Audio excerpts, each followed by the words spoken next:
গরমে ঘন ঘন লোডশেডিং ও পানীয় জলের দাবিতে জঙ্গিপুর পৌরসভার ২০ নম্বর ওয়ার্ডের আইলের ওপরে রাস্তা অবরোধ ও বিক্ষোভ এলাকাবাসীর।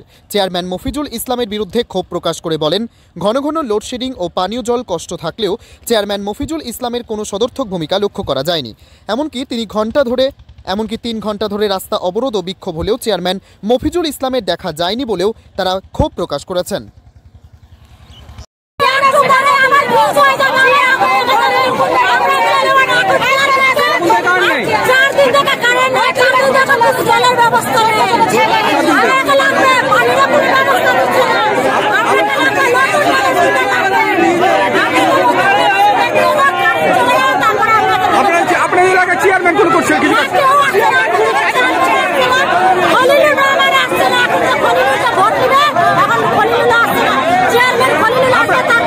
আপনারা কি চাইছেন?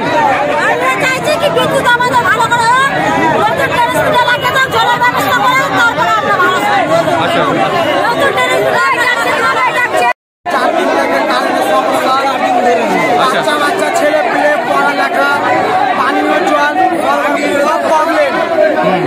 আজকে আমাদের একটাই আন্দোলন, আমাদেরকে নতুন ট্রান্সমিটার বসিয়ে দিতে হবে। আচ্ছা, তাহলে আমাদের সমাধানটা হয়ে যাবে। আজকে চেয়ারম্যান আসেনি এই বিক্ষোভে করতে?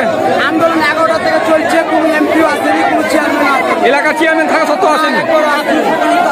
আপনারা কি চাইছেন এখন? আমরা চাইছি নতুন ট্রান্সমিটার আমাদেরকে বসিয়ে দিলে আমরা আন্দোলন করে দেবো।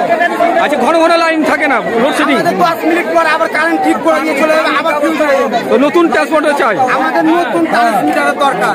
দরকার মানে এখনই একবার এমার্জেন্সি এখনই লাগে। কোনো মোবাইলে চার্জ নাই, কোনো ফ্রিজে ঠান্ডা পানি নাই, আমরা কি করে বাঁচবো? কতক্ষণ ধরে অবরোধ চলছে?